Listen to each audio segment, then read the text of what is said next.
So for our next low star legends video, we are on riders because we go in order of each class, and I put up a poll over on my community tab asking you guys which low star legend I should do next, and Mandricardo won in a landslide victory. That's not all that surprising considering how popular he is because of Lost Belt 5.1, and he is actually fairly good.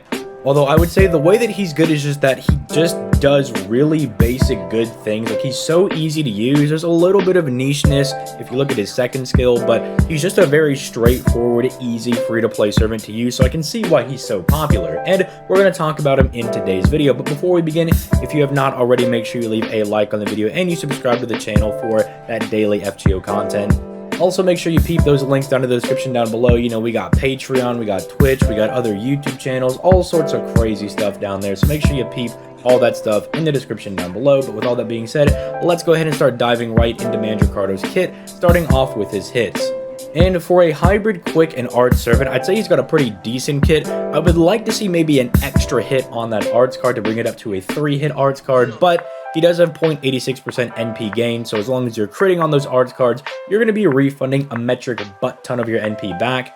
The 9% Stargen with the 3-hit quick cards is decent enough, especially considering that he does have an 8% passive quick buff, so those will be a little bit better at doing their quick card shenanigans, but not too crazy. Because his natural NP gain, though, is really high, you can actually get some decent refund back if you do crit on those quick cards. Unfortunately, the biggest slight that we do have against Mandricardo is that he has a 4-hit extra attack, which, you know, I feel like is a personal attack against me, because if you guys don't know, the extra attack is a composite card that gens stars, gens NP, and does big boy damage. 5 hits is generally like the ideal sweet spot that you want to get to, especially when you have a really high natural NP gain stat. But you know what? Because Mandricardo is kind of our homie in Lost Belt 5.1, I'm just going to give him the pass on this one. You know, I'll let him have the 4 hits, but next time I might not be so forgiving. But anyway, let's go ahead and start looking at his actual skills. We've talked about his hits just being kind of okay, like nothing super crazy, but they do set him up for some success. Starting to go into some of his skills, the first skill is just actual generic good stuff, right? Just 30% defense for 3 turns and 20% attack for the entire party for 3 turns on a 5-turn quota. It's just really nice. It's going to make your Mandricardo just a little bit thicker. He's not going to die to some like random crit because he'll have that little bit of extra defense, and the attack buff is going to be really nice because, spoiler alert, he has his own card buff, and so this is just going to provide a little bit of extra offense for him, right? Not only giving him bonus damage, right, but also double buffing himself and allowing him to do some really nice damage considering that he is a free-to-play servant. Now, the second skill is where a lot of time needs to kind of go into this. So this is a skill that is not necessary, and it's what a lot of people think about when they think of Mandricardo.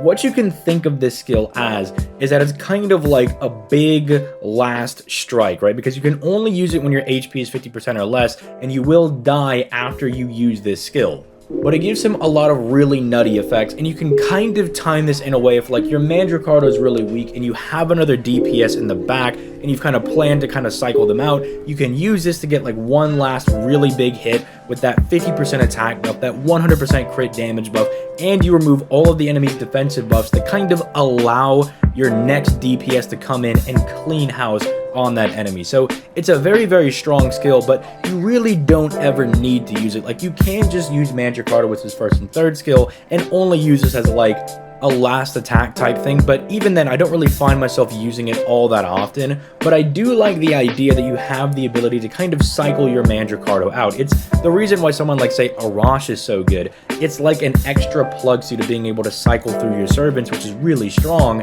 And if they ever wanted to buff this skill, I think what they could do, I don't care about the lore, is just take off that effect where it says you can only use it when HP is 50% or less. Just let us use it whenever, and I think it becomes a lot stronger, because then you can just use Mandricardo as like a really big beat stick and then let him dip and then bring in another DPS servant, and I think that would give him some insane value if they wanted to do that. But then finally, let's go ahead and look at his third skill. This is, again, just some more generic good stuff. These are the card buffs I was talking about earlier, where he's going to give himself a 20% quick and a 20% arts buff for 3 turns on a 5-turn cooldown, while also giving himself a taunt, which is very interesting. I don't know if this is 100% necessary, but again, keeping in mind that his first skill is giving him some extra defense, so he's going to be a little thick, this can be kind of nice.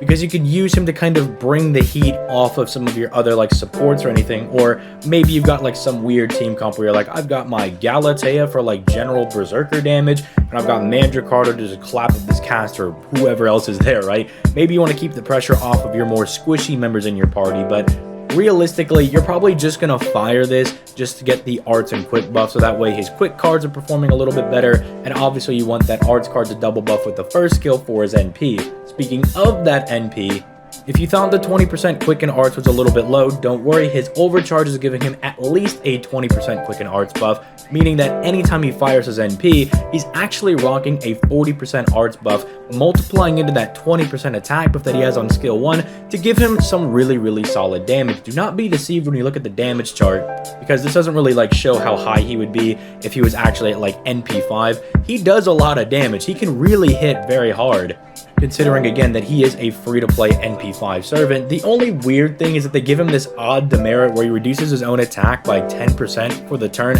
It doesn't proc first, so it's not gonna like ruin your NP damage or anything. Your NP's not gonna do like null damage, but it does mean your follow-up cards will do a little bit less damage.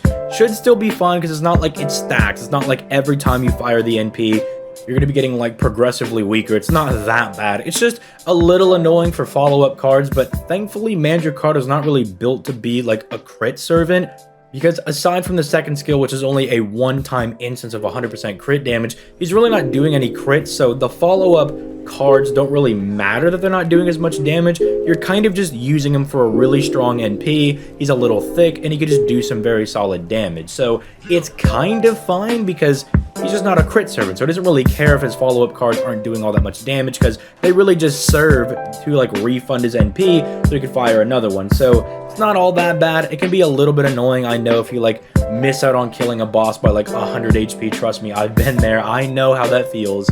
But it really shouldn't be all that much of a problem. You really shouldn't run into this huge issue when using Mandricardo. And obviously, I'm going to say you should level this guy up. Like, towards the end of a lot of these videos, I do like to say, oh, should you level up? Should you even bother with him? Yeah, Mandricardo is just really good. Like, he's just a very solid guy for you to break out if you don't have some other, like, single target arts rider, right? If you don't have anybody else, he can do a lot of work for you. He can just be very nice as a DPS in general, especially if you're a newer player, which is kind of what these videos are more geared towards, kind of like helping people understand what all the servants do and kind of how to use them.